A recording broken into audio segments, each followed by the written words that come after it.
Good afternoon, everyone. Today we have the expert, Mr. Jacob Paul. He is currently working as the Assistant Executive Director, Electrical Engineering Utilities in the field of construction at the Qatar. He has more than 20 years of wide experience, and he has experience as a system for the system maintenance, project transition, electrical validations, project management, operations and maintenance, audits and inspections, team managements. So he is having the more than 20 years of vast core experience. So he is going to share his knowledge among us. So, on behalf of electrical engineering, I welcome you as an expert. Welcome, sir, and Thank kindly you. deliver a session uh, to the Parul University students, sir. By saying this, I will hand over this session to you, sir. You can start this session. Thank you. Thank you, Mr. Ashish. Thank you for this opportunity. I Welcome, sir. think I am audible to all the people. Yes, yes, yes. Okay. Um, Mr. Ashish has given a good introduction, and I once again thank him for giving this opportunity. My name is Paul Jacob. I am based out in Qatar, in Doha. Uh, I studied in India. I worked in different parts of the India, in Delhi, in Bangalore, in Dubai. Then I am now stationed in Qatar for the last 5 years. Uh, since 2007, I was associated with the hospital engineering. It came as a surprise in my life, and it actually changed my thinking about engineering, uh, and especially the operations and maintenance engineering. Uh, I don't know how many of you are aware that uh, there is a lot of effort behind these big hospital uh, to ensure the higher level of patient care, uh, to avoid any risk. So my first project was in Delhi, Gurgaon. It was one of the new hospital greenfield project that was for the Apollo Tires. The same Apollo Tires, they have factory in Baroda. Uh, they were the promoters, so it was a coincidence that they were in need of an engineer. So they selected me, knowing that I have no experience, but I learned a lot from that experience. So in this presentation, primarily I'll be focusing on the electrical system requirements, electrical design requirements for a hospital. When I say hospital, I'm not talking about a um, um, uh, you know uh, district level hospital. The hospital wherever I worked, many of them were commercials establishments. My present job is not commercial; it is a government funded hospital. All the patient care is free of cost. The government is funding the requirements. Uh, all these big hospital, we call it as tertiary care buildings. Uh, it has got huge infrastructure.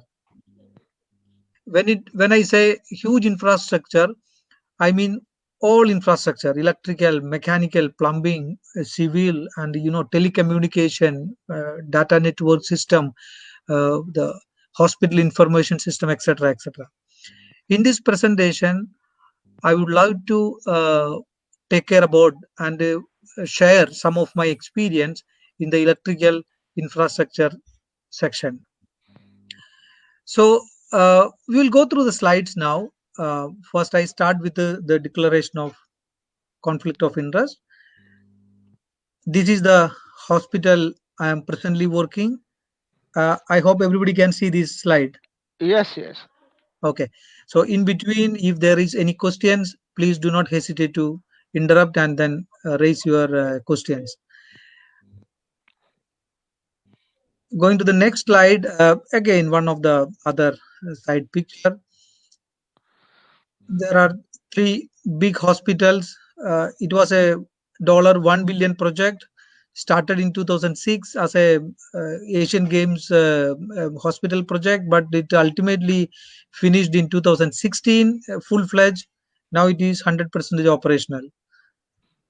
Um, Small introduction to the facility management, because many of the engineers or aspiring engineers will be interested to know what is facility management. We have given the definition here as a profession that encompasses multiple disciplines to ensure functionality of the built environment by integrating people, place, process, and technology. In today's world, it is very important whether it is hospital or a uh, IT center building. The buildings are becoming more and more bigger, more and more complex, more and more energy density, with too much high-tech innovative products to serve the business. So as a facility management, we need to ensure that the facility is safe, fit to the purpose, and then supporting the core business of the organization. The main objective of the FM is to meet the facilities requirements in terms of engineering services. So when we talk about hospital engineering, there are so many requirements. We will try to cover many of these requirements only in terms of electrical requirements in today's presentation. So just to give one uh, quick division within the facility management, the facility management in every building is divided into hard FM and soft FM. Hard facility management and soft facility management.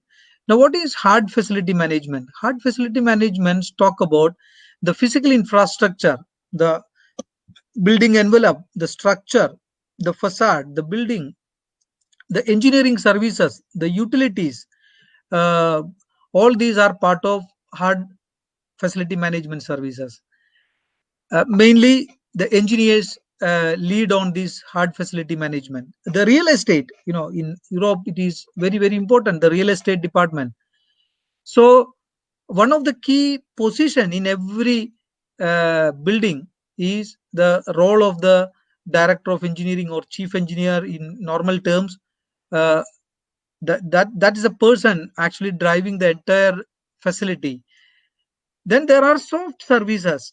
When we say soft services, there is no physical infrastructure involved, but there are human services, like you have the security services, safety management services, housekeeping services, hospitality, kitchen, food and beverage services. These are all comes under the category of soft services.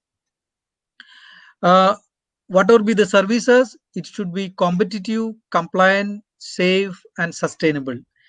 Because nowadays, in order to meet the compliance requirements, in order to ensure zero risk or zero injury, in order to meet the targets of energy conservation, carbon credits, everything, it has to be competitive and sustainable. It has to be reliable. That's the meaning. I will go to the next slide. I said about the hard FM services. What are the different parts of it? Many of you will be interested in detail about the services. I don't know how can I share this data to all of you, but I will make sure I am passing on this to Mr. Ashish. Then he can share to some of you who are interested. So, as I said, hospital is so complex. Hospital has got almost all services uh, under the sun to take care the higher level of patient care services. As everybody know, the technology used in healthcare is actually almost all the technology they are using it. Just to name few, we have the I mean, I try to put it in the academic way. It is electrical power distribution system, which consists of MDBs, that is main distribution boards, EMDBs, that is emergency main distribution boards, and sub main distribution boards.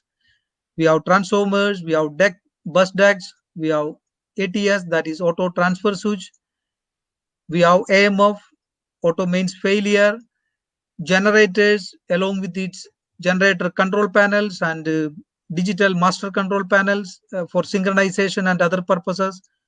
You have UPS, uninterrupted power supply. You have IPS, isolated power supply, lighting, power, building automation system, master time system, pneumatic tube system, building management system, chiller management system, SCADA, telemetry, etc., etc. I mean, I tried to put few things which is uh, uh, interest for some of you.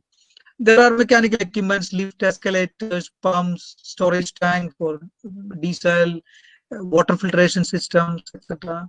We have medical gas pipe system. We have like industry, we have the liquid oxygen, that is cryogenic oxygen, bullet, and the oxygen from liquid to gas, it is converted, and at a fixed pressure of 4 bar, it is supplied to all the patients. Uh, then we have carbon dioxide, we have nitrous oxide, then we have medical grade air compressed system, which is supplying compressed air to uh, patient care for human consumption and also for industrial use, like for using the compressed air for running the surgeon's tools and cutting equipments, etc., etc. If you talk about the big ticket healthcare facility, you have a massive network of uh, electrical system.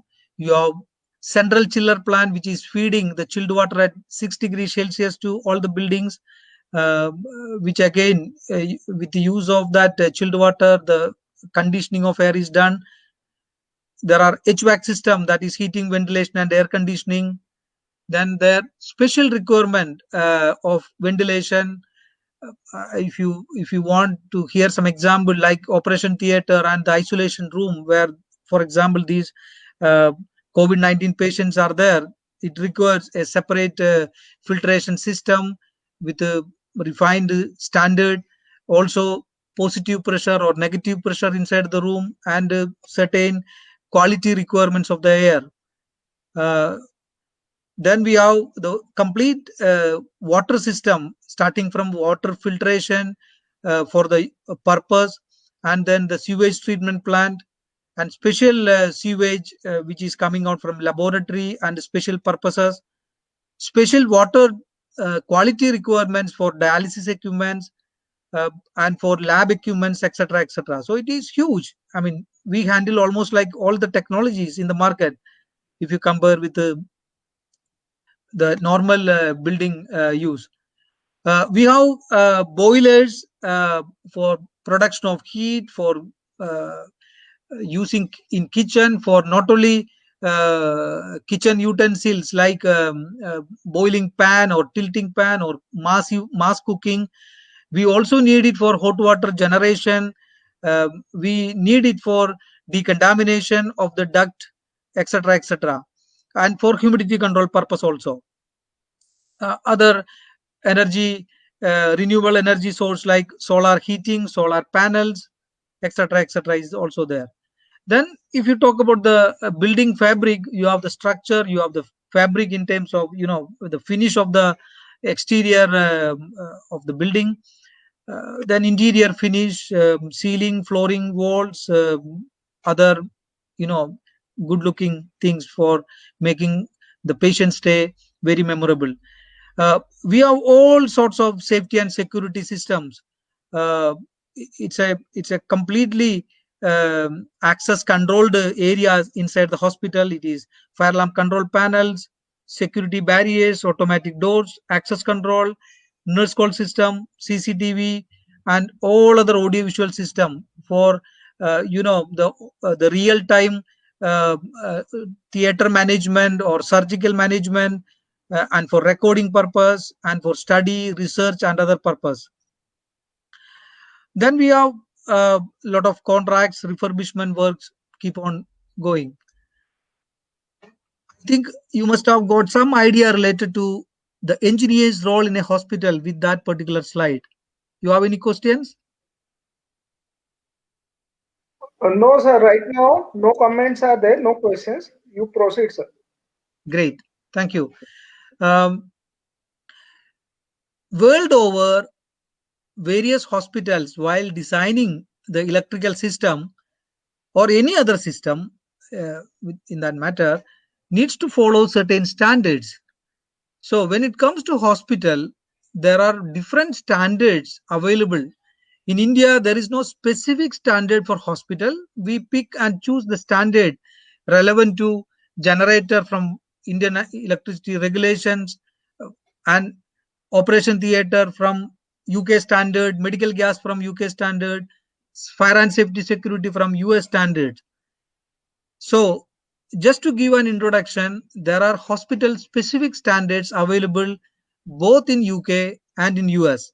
So UK has got Health Technical Memorandum, which is followed by both UK and the entire European Union.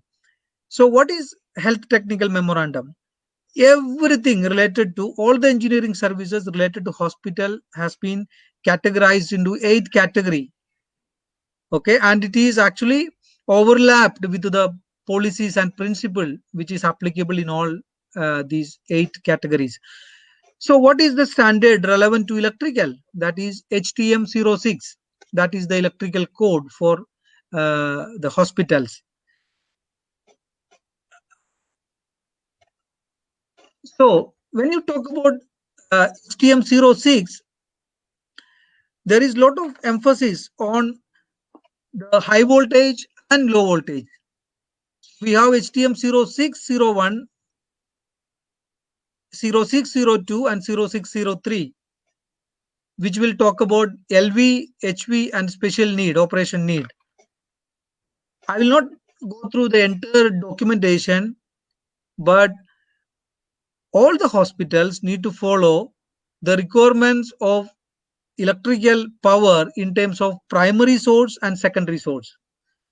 The classification of building and how it is required, I will discuss that in the coming chapter. There are few reference statement I have taken and presenting to you, which is actually mandatory, without which nobody will even activate any hospital.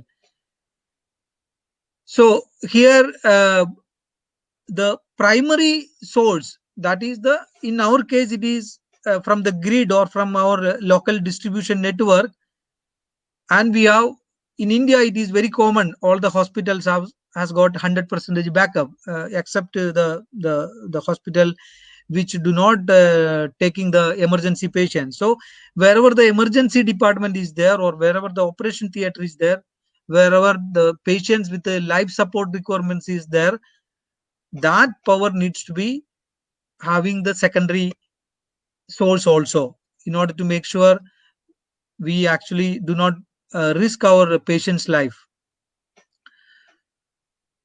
I think the statement itself is self-explanatory. Some of the abbreviations, acronyms we have used, the primary electrical infrastructure, PEI, that is our the distribution network. You can read that in that sense. And we have used a terminology that is called DNO. DNO is basically the distribution network operator, that in this case Gujarat State Electricity Board. The secondary main source normally will be from the hospital itself, the standby generator. But we all know even the Gujarat State Electricity Board or any other state electricity board, they will be having either ring main or radial system, which is having sufficient resilient characteristics inbuilt. So one side there is a trouble because of some climatic changes or some physical disturbance to the infrastructure, the power will be restored from the other side. If one power station is down, the other power station will take care. But in the case of hospital, if everything goes down because of a massive uh, issue or a grid failure, then the hospital should be provided with the backup generation for all the patients in order to ensure the healthcare is ongoing. Some people may be interested how these hospitals are classified. So there are 5 categories of different healthcare services. So the risk increasing order from category 1 to 5. One is basically the category of patients where the services doesn't require any uh, backup generation, backup power generation, and without that backup power generation, there is no patients will be going under the risk of losing their life or any other healthcare problem in the increasing order. So category 5 talks about the complex surgery, for example, the transplant surgery or the brain surgery, where you need guaranteed backup power. Not only guaranteed, it should meet all the criteria in terms of quality and requirements. So this is just to make everybody understand the need for backup. So this categorization of clinical services have been made to ensure each category will be used for planning the electrical system design. Any doubts so far?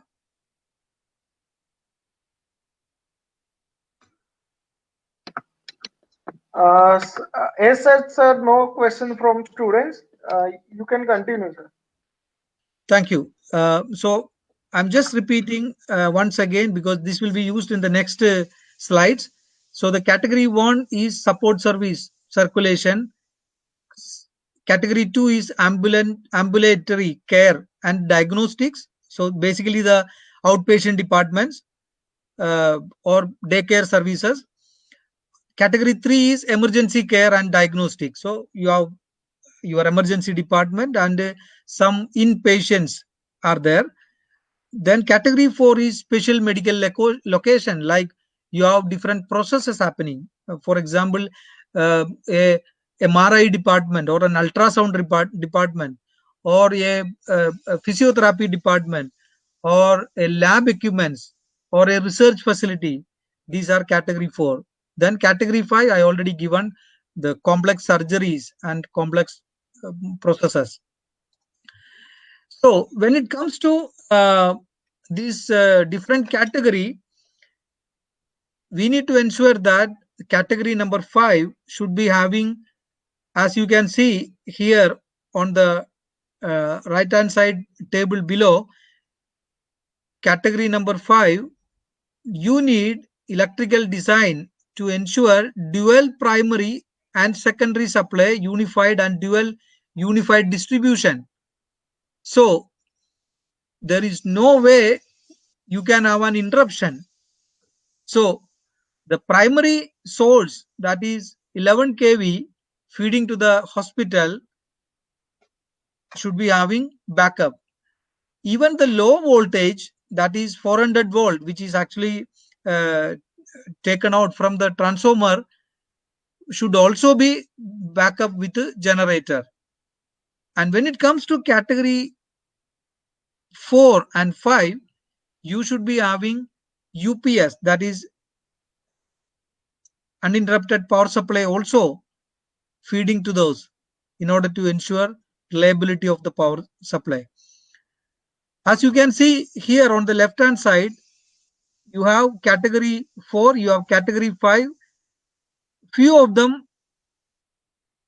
mainly the category 4 feeding from the uninterrupted power supply. If I need to give an example, the majority of the lab processes where the processing time is 3 days or 4 days or an incubation time of 5 days, 6 days, needs to have uninterrupted power supply, because if the power supply trips, even if it is in generator, it require about 8 to 10 seconds transition time. So the entire process go for a toss, and then your laboratory testing is interrupted. So you will ultimately lose the reagents and the sample. You cannot afford to do that. So you need uninterrupted power supply. You look at the next case, category 5, you can see isolated power supply. Isolated power supply is required for the complex processes where the clinical equipment is actually invasive, that is touching your body, uh, and that is primarily used in procedure rooms and the operation theaters. So imagine the patient is undergoing a surgery, and the catheter or the probes are all over the body of the patient, and this sensor or the catheter or the probes are actually having a leakage current because of the humidity, blood and other thing. It is actually giving out a leakage current for more than uh, 5 milliamps.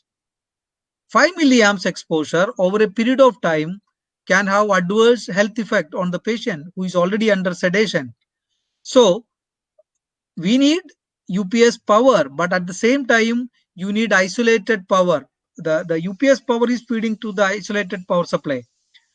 So how does this work? This I will have separate slide to show how this isolated power supply work. But just to make the curiosity, I would like to mention that the IPS power is very reliable, and it is normally it is not 230 volt phase, 0 volt neutral and earth. It is actually 120 volt phase, neutral 120 volt with a center tap transformer and earth, and it will not trip unless it is overloaded.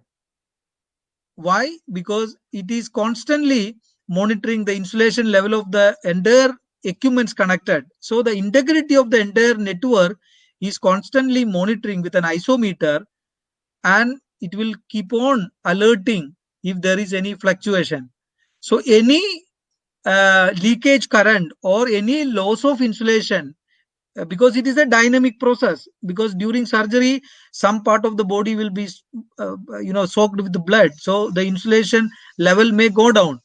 So this will alert the technicians in the theater that, oh, there is a loss of insulation, so then they can actually take the corrective action then and there. It may be a bad equipment sensor, it may be a bad installation, or maybe it is cut during the surgery because surgeons are using blade. So it will not trip the circuit, it will give the alarm well in advance so that the surgery is not uninterrupted, the action can be taken simultaneously. So what are the things it is monitoring? It is monitoring the insulation level, it is also monitoring the leakage current, it is monitoring the temperature of the isolation transformer, and it is monitoring the voltage level also. So this is actually the use of IPS. If you look at the operation theater, every clinical equipment which is actually touching the body is connected through IPS, so that the patient is actually safe. All other equipments will be connected through the UPS. So far, any doubts?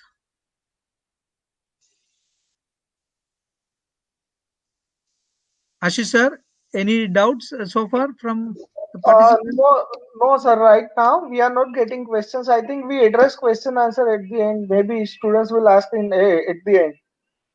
Okay, I hope I'm not fast, and I'm able to convey the message clearly. My voice is also clear. Yes, yes, sir. Completely. Yeah, presentation is audible, clearly. Thank you. Thank you. Um, just to show, I mentioned the dual primary, dual LV secondary, dual unified infrastructure. This is for the students. I would like to present the schematic. You can say SLD with the categories mentioned. Okay, so primary power is coming from the transformers and the state electricity board. But down the line, stepping down, then it is connected with the main distribution board. It is going to the sub distribution board. It is connected to the category 1 equipments or the lighting or the power directly. For category 2, it is again connected.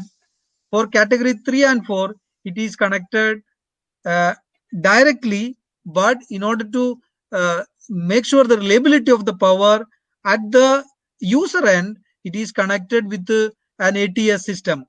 It can be a mechanical ATS or it can be a static switch to make sure the transfer of power from one source to another is happening before 0.5 seconds, because that is the standard size. Then category 4 and 5, you can have either the UPS directly feeding, or in the case of operation theater, you have the power feeding to the clinical equipments through IPS. I think the students may be able to understand later when you share the presentation. They can have the questions, as you said, later. Yeah, sir, it is going live, sir. They will ask questions. Once, Yeah. maybe in between they have doubts, sir, they will ask. Okay, perfect. So the healthcare SLD, where the generator is also connected at the side, that is typical in India. This you can consider the Indian context. So you have the state electricity coming, stepping down through the transformer, and then feeding to the main.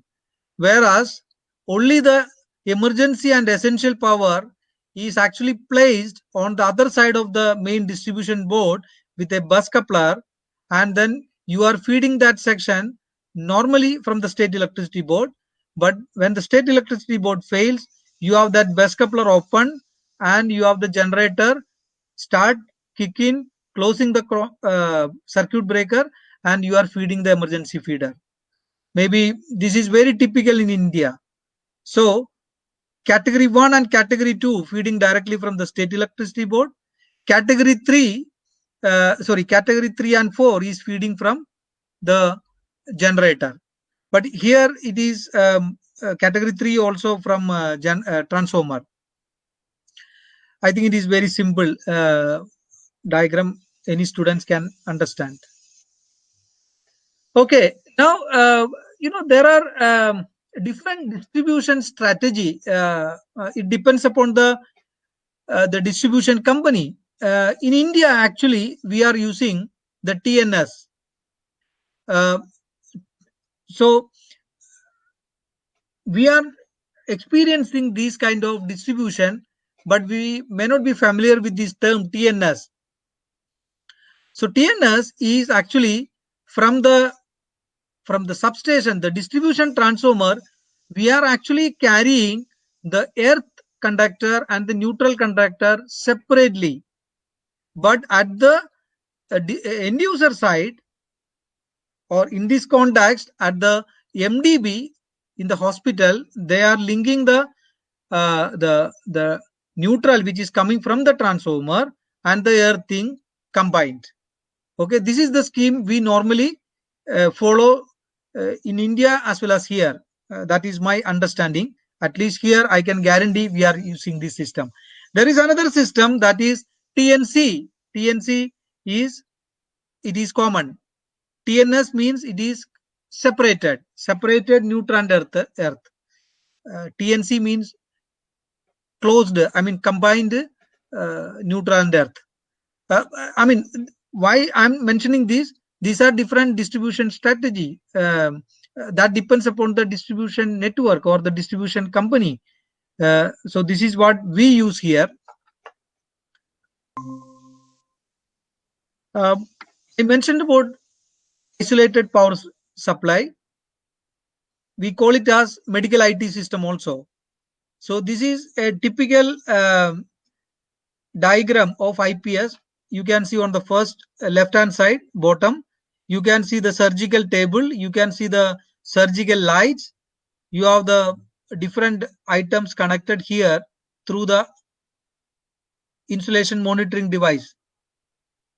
the IPS will always be having a transformer to isolate the fault, and the transformer will be having two temperature sensors also. So if there is an overcurrent, that will also be measured, constantly monitored. And as I said, the isometer will make sure the insulation value is constantly managed, and the leakage current will be displayed. And you can actually set this isometer with whatever the sensitivity level you want. And if you want, you can actually integrate that to BMS, and you can have the reading and the alarms configured in the building management system also. So these are the advantages of the IPS.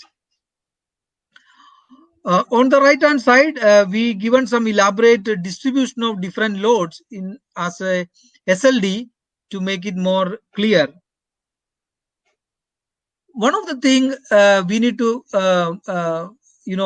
learn in this type in this session is that the hospital equipments require a lot of special earthing, because most medical equipments is coming with a unique requirements uh, of earthing. Some medical equipments require an independent earthing. That earthing cannot be connected with any other common earthing. So we need to lay earthing separately for each equipment until the earth pit. Until the earth pit. So we normally route all these earthing through bus bar, and that bus bar has got the uh, the removal feasibility, so that frequent testing of that earth we can carry out after removing the link. Normally in a tertiary care hospital, all these reference earth bars are displayed in the corridor with a protection box, so frequent testing can be done accordingly. And all these schemes, normally before we purchase any new equipment, we discuss that meticulously with the technical medical equipment planning engineers. So there is completely a different department for planning the resources and infrastructure for the medical equipments. uh, because the medical equipments, the requirements are much more detailed when it comes to terminologies, or the know-how related to the clinical requirements. For example, a X-ray machine require lot of planning. The room needs to be special kind. The construction of the civil work, the walls should be of different grade. The lead lining needs to be there. The lighting should be different. The flooring should be different. The earthing, even in the flooring, should be different. Even the door should be lead line to avoid any uh, X-rays escaping and then affecting the health of the operator. So there it's a complete different department. So they specify what they want from us, then we will work on our distribution network, our power distribution, the quality of power, the isolation system accordingly. I will go to the next slide. I mean, this is the complete cable routing for our different substations. Uh, uh, as you can see, 66 kV slash 11 kV main substation is there. That substation is provided with the three different source, three different power generation is feeding to that substation. From that substation, each secondary substation, the hospital substations, have been provided with two separate incomer, so that one is dead, one is stripped, the other will take care.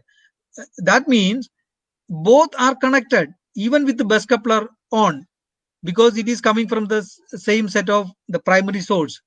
So the reliability is 100%. So one fails, you will not feel, the power will be transferred automatically to others. In addition to that, we have the generator and the other secondary backup power system. Move to the next point. This is the SLD for the entire network. We have given some magnified scheme also. As you can see, each section of the panel, so you can see majority of the panel has got two section. Each section has got two incomer. Okay, so one incomer fails, another will take care. If both the incomer fails, the bus coupler will take care. That is the scheme. I will go to the next slide. These are different substation. These are different number of transformer in each substation. This is our hospital side backup power with generator. So you can see how the scheme work. This is the normal scenario.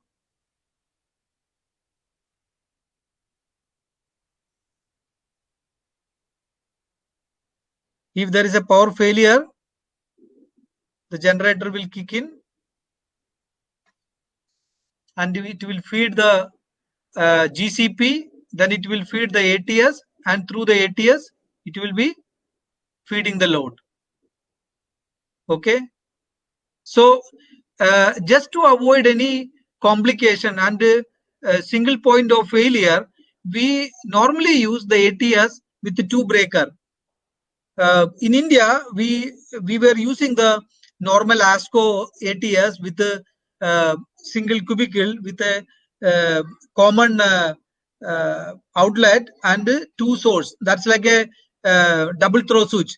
But what I have seen outside India is we are using two breaker for ATS. So if we need to do the breaker maintenance or relays testing calibration, we can do that independently without taking the shutdown or without risking our safety.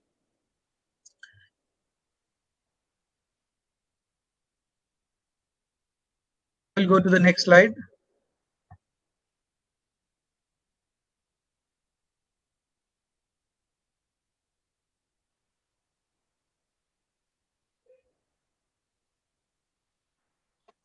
Okay, just to show the generators. Nowadays, what is the trend in the healthcare sector is all the generators are provided with the digital master control. Especially the Cummins is pioneer in developing this. They have a series of generators, both at 11 kV and normal 415 volt with the this DMC, which can take care about all the backup controls, including the synchronization. So the entire generator operation is not only made reliable, it is high tech, and all the efficiency part, like load management, is also inbuilt in this. So depends upon the setting, n+1 generators will kick in because it is constantly monitoring the load demand. So as soon as there is a power failure, n+1 generators will run and it will keep on running for about 10 minutes. And then again, as per the load management, whatever the generator is required that time will be run and the other generator will stop. And all these are happening at lightning speed. So there is absolutely no problem. Even if that running generator is failed, the other one will kick in. That is the kind of technology they are having. So even in India, when I was working in Delhi, Medanta Hospital, we had this DMC, but we had 11 kV generators over there. In Qatar, we have the 415 voltage, but it is actually the same technology. And it has got auto option, manual option, remote option, everything is there. This is the DMC LED. I have taken a live screenshot of this panel. This is actually the condition where it was working. So it has got two section, two generators feeding to one section and the other two generators feeding to another section. These are a few items other than the core infrastructure of electricity related to the electrical. Some of the item may be interest to the students. The tap off box. When we talk about the bus duct, we have tap off box. It is not like earlier, all rigid, connection. Now all the top of box are coming ready made. You just need to insert in between the bus deck and you just tighten it. So that much simple it has been made. uh, some acronyms like submain distribution board, feeder pillars, distribution board, lighting control panel. Nowadays all our interior lighting, everything is controlled with a intelligent microprocessor base. So what is the beauty? You can plan, you can program whatever you like in order to optimize the energy use. So sometime the ward will be having full patient, sometime less, sometime area out of order, sometime dark, sometime bright. So what is your requirement, you can set accordingly. It is having timer option also. CBS is central battery system, because as per the life safety code, you need every room one light, or every corridor at least 30% lights in backup, so that any power failure happens, the patients are secure with minimum lighting. So in order to optimize it, instead of the independent emergency lights with the capacitor and power battery back, we are using the central battery system, which is more efficient. Then we have the self-contained battery lights, which is ideal for the exit lights, where complete blackout happened. At least the exit lights will be on because it is self-contained. If there is any central battery system fails, at least the self-contained battery system will work. Then we have BMU panel, battery charger for all the panels and auxiliaries, because it is very important. The battery charger should be live always in order to make sure the integrity of the protection relays and switchgear safety. And all these ambulance cable reel, with a very high standard. You have the IPS system, the details are given. Just to give some light on the different system we use in order to make sure the minimum lighting inside a hospital building. We have the normal light, which is fed from the normal power. We have the self-contained battery light. We have the emergency light, which is coming from the central battery system. Then we have the exit light, which is normal lights, but which will show the users where to go. Some exit lights, almost all the exit lights has got inbuilt battery also. So even if the power fails, it will show you the correct way you need to follow. Uh, Maybe some people will be interested. Bed head units. Bed head units is actually part of the patient room, part of the ICU, where all services, whether it is normal power, emergency power, UPS power, earthing, bond the outlet, medical gas, everything is available. So as you can see the red socket and the white socket. Red socket means emergency power.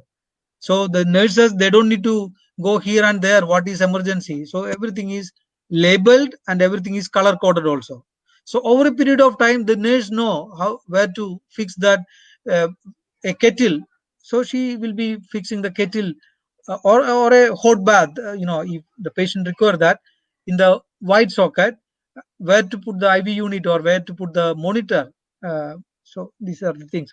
On the right hand side, you can see the pendant units, which is normally seen in ICUs and the operation theaters. And in the vertical column, and it is movable, rotatable. You have everything. Again, electrical power, earthing, medical gas, scavenging system, everything you are having that. Other system like elevators, pneumatic tube system. Just to give a glance of other system which is not our specialty area, just to show you the infrastructure inside the hospital, because our electricity is feeding them. So when it comes to the comfort air conditioning or special air conditioning requirements, we have so many infrastructure. It's a huge network of um, the air handling system, the fresh air system, the precision air conditioning system, humidity control, temperature control, all these things are there.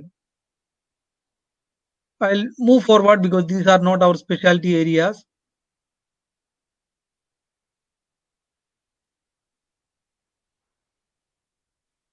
This is basically, I mentioned about cryogenic liquid. So this is actually the bullet which is feeding to all the patients as the primary source of medical oxygen. Then, as I said earlier, you have nitrous oxide, NOx, medical air, carbon dioxide, medical vacuum, anesthetic gas, scavenging system, and other special laboratory gases, like helium, like liquid nitrogen, etc., etc.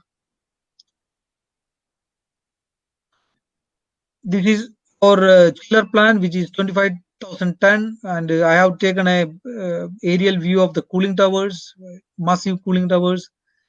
These are boilers, steam boilers, which actually feeding all the hot water productions and steam requirements in kitchen, hood cleaning, disinfection, humidity control, etc. This is not swimming pool. This is hydrotherapy pool, actually part of the patient care. So people with sports-related injuries, people who are recovering after the accident, they need a lot of years of hydrotherapy in order to make sure their movement, their bone movement, their style of walking, their pain in different parts of the body is streamlined. Uh, just pass through some of the special requirements, some of the special areas inside the theater, like operation theater, critical care areas, isolation rooms. Isolation room is where the COVID patients are placed because COVID should not spread. The same case with the TB patient and several other people. Even if you go to a hospital with a burn injury, you will be placed in an isolation room because your injured skin is very prone to inviting infection. But the requirements for a TB patient is different from a burn patient. So these are all managed with a fine control. We have different chemical processes happening in terms of preparing the medicines, different chemicals. So we have aseptic suit. Then we have biosafety cabinet to do the laboratory experiment because it creates a lot of fumes. And there are dangerous, processes like, blood sample, the virus, testing, everything is happening. Then pharmacy production, some of the special areas where special requirements are there. You can see a massive kitchen, 1,000 meals a day to the patients. It is completely hygienic. Most of them are automated with less man handling. There are other equipments, car parking management, laundry management, waste. Hospital waste management is one of the big area. We invest a lot of money to make sure the waste segregation, sorting, infection, hazardous issues are taken care. We have TV system for the patients. Most of them are now interactive TV, working on the IP based system. We have pressure vessel landscaping. For your information, many of our infrastructure is working at 6.6 kV. For example, our chillers, they are working at 6.6 kV system. Some photos, maybe some of you are interested, some of the maintenance activities happening here. This is one of the transformer replacement we only last week executed. This is a massive transformer of 7.5 MVA, which is indoor transformer. So it was quite difficult to install it. This is the backup arrangement. When we installed that, the massive trailer came with the inbuilt generator, the tankers, and all the SMDBs, manpower arrangement. It's huge work. Okay, so I will touch upon one more topic here. That is going to be the last topic of this session. While we are ensuring all these installations are there and we are having all the facilities, but how will you control it? How will you manage it? How will you manage the operator? How will you manage the maintenance team and engineers? So we have a list of compliances our engineers need to follow. So if you look at this, there are so many compliances we need to manage. So uh, this is just a standard format. I just completed today only. Uh, so I will be showing only the area where electrical engineers will be interested. So maintenance aspects of the electrical installation. For example, we need to do the infrared thermography of electrical substation. You know, any issues, any chances of overheating will be identified when we are doing the infrared thermography. It's a massive exercise because you need to expose some of the area. You need to take videography and then that will be processed. There are standard instruments available.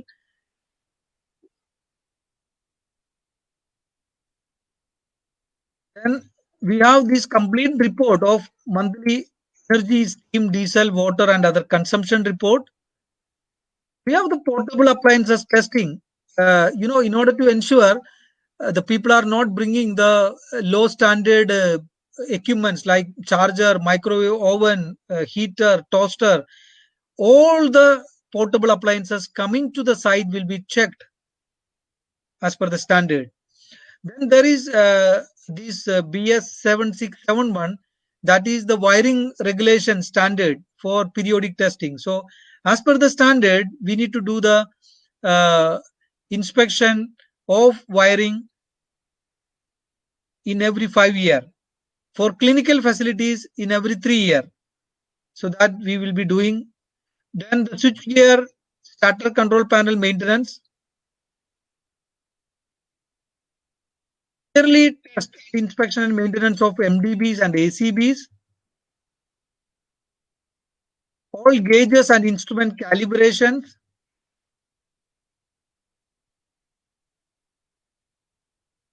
This earthing and lightning protection system validations. Emergency lights testing, that is monthly flick test and yearly discharge test. Updation of electrical drawings and load schedule. I think these are the commonly used one. Then there are other compliances sheet which I'll be going to my last slide of the presentation. This is the compliance requirement when it comes to electrical system. Overhead crane, what is the periodicity? What is the reference standard?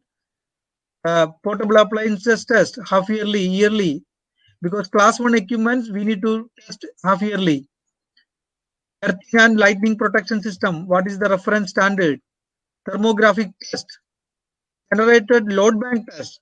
When I say load bank test, there are strict conditions under NFPA 110 and HTM 0601 that minimum 4 hours of operation with 100% loading, or uh, in that 1 hour should be 120% loading with load bank, because we cannot create that much load. So we will buy load bank and then we will load the system. Then UPS yearly test, 11 kV switch gear every 3 year we need to test. 6.6 kV transformers here. MDBs yearly PPM, emergency lights, switch gear and circuit breakers, instruments calibrations, contingency test as per NFPA 99, ATS actual changeover time for NFPA 99, NFPA 110. So, I mean, these are some of the compliances we have assigned to a third party contractor to perform under our direct HMC contract. There are a host of other testing and validation program HMC with their in-house talent is executing. There is also a set of transformer test and high voltage side test done by the state electricity board. So this is about today's presentation. Now over to Mr. Ashish for getting the queries from the students. Yes, yes. Thank you, sir. Sir, one question is there. Yeah, Uh, Regarding the earthing, as yeah, you said that there is a special requirement of hospital earthing. yeah. So why means what kind of special arrangements we need to do for earthing in hospitals? That was the That's right. question. That's right. So normally, if we talk about a residential earthing or a commercial building earthing, we get the earthing requirements from the state electricity board requirements, because they say, okay, I want double earthing for my transformer, I want double earthing for the physical equipments which is there in the building, separate earthing, not interlinked. Okay, that is the normal scenario. But when it comes to hospital, okay, now look at UPS. All UPS should be earthed separately. You cannot link that with the generator earthing. So there is separate earthing for UPS. There is separate earthing for our generator. Then there is separate earthing for IPS, because IPS earthing should not be linked to UPS earthing. Again, if you have got an MRI equipments need an independent earthing. Okay, so while the TMEP consultant design a medical equipment, they will say exactly how many earth points, what should be the earthing, is it 1 ohm, what size of the earth continuity conductor, what is the short circuit current it can flow, whether it is 20 kiloamps or 10 kiloamps. Accordingly, we need to make sure that earthing. Now, many earthing can be integrated. For example, I have got lighting panels all over the building. If it is coming from the same transformer, I can link that earthing. So I can use the mesh earthing. There is no problem because it is category 1 equipment. I can use a mesh earthing and link all these things. But can I integrate that earthing with the lightning protection earthing? No. For lightning protection earthing, I need a separate mesh. You are getting the point. So if you look at any hospital building, believe me, my hospital, what I have shown you the photo, I have got around 400 earth pits all around the building. Many of them are grouped together, many of them are not grouped, but you can see the number of independent earthing for independent equipments. See, what is the problem? Because so many distribution networks are interlinked with the ATS and other things. So if there are common earthing, the chances of the the earthing link or earth actually carrying the current from one circuit to another may occur. So we need to avoid that. Okay. So what will happen? Ultimately, you will have circulating current. You are getting the point. So circulating current will actually trip the equipments. I will give you an example. I have got 4 generators running in parallel. I need to have separate earthing, but I cannot have all 4 generators earthing live at the same time. You know, because that is against the synchronization. So because it is synchronized in the panel, so from the panel only one earthing will be connected. That is the master earthing. So if 4 generators are working in sync, whatever is the master generator, that generator earthing will be connected to the earthing scheme. Otherwise, the circulating current will flow and it will keep on increasing to a point where it will be termed as a fault. So, especially when the generators are high voltage, it is very, very critical because high voltage generators normally have the NGR and NIS, neutral grounding resistor, to limit the short circuit current and then to give time for the relays to respond. Okay, but only the master generator earthing will be connected. So rest of the generators will be connected to the common earthing, the master generator earthing, through a separate neutral neutral actually panel through the NGR only. So I was just giving an example. But in hospital, since so many medical equipments are there and the requirement is independent earthing, I cannot run it along with the normal distribution panel earthing. It has to be run directly from that medical equipment until the earth pit. I think I made that point clear. Yes, sir. Yes, sir. Okay, great. Sir, Any, another question. That was the second but last question. That is regarding the that what major problems are come during the implementation of such a big scale projects. very good question. I think I was actually expecting that question. So the design and complexities are very huge in hospital, and so is the commissioning protocol. So the commissioning protocol says, first of all, the vendor should follow everything as per the design. Secondly, the testing method will have to be approved by a third party consultant, and the all testing needs to be witnessed by the state electricity board personnel, the consultant who has been engaged only for this purpose. That is, we call it as TPI, third party inspector and validator, along with the original equipment manufacturer representative. So these three parties are involved, and all these testing will be decided with a written plan, approved by the consultant, even the forms, formats, what it is going to be inspected and how much is the range of the values, everything has to be pre-planned. So we call it as RFI, the request for inspection. So the RFI needs to be approved by the consultant, approved by the client, approved by the contractor before we even schedule it. So when we do the scheduling, everybody will be involved, everything will be tested, and all the conditions will be uh, recorded, even videography. Then it will be approved again by the third party consultant, the client representative, and the state electricity board. So if you look at the generator, for example, in India, normally we don't do the full load test, load bank test. So here it is mandatory that the generator to be run with 125% load 1 hour in order to accept that. And the final inspection, testing, and commissioning before even making the RFI to be done by only the original equipment manufacturer certified engineer.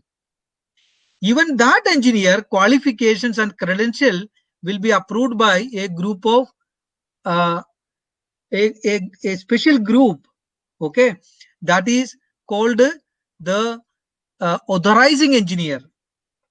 You are getting the point. So the authorizing engineer is actually the hospital engineer head. The authorizing engineer will review the OEM vendor engineer, that is the testing commissioning engineer credential qualification. He will be interviewed, then it will be done. So the entire testing commissioning inspection validation program is so clear that there is no room for error. So I think I made the point clear. Yes, sir. Yes. Thank you very much, sir. You have given uh, in detail answer of all the questions, sir. Uh, so, sir, as there is no more, many questions, we move towards the end of this session. But before we proceed for that, sir, I want to thank you on behalf of electrical department that you have given us your valuable time to us. Thank you very much, sir. Thank you very much for Thank you, sir. sharing your time. Thank you. And it was pleasure. Okay. And I take this as an opportunity, while growing, while learning something, we want to share our knowledge, and especially the students, and always welcome in future also any topic. Okay. Yeah. Thank you, sir. Thank you very much. Thank you. Thank you. Bye bye. Bye bye. Okay, sir. Thank you, sir. Okay. Okay. Hello. Sir. Okay. Thank you, sir. You can leave, sir. Thank you. Thank you. Thank you very much. Sir. Thank you very much.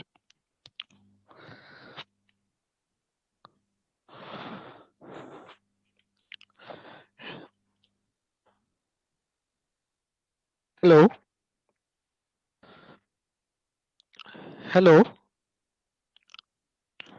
hello, webinar team. Hello, hello, webinar team. Okay, sir. Okay, you can leave, sir. Uh, Hello, webinar team. Hello.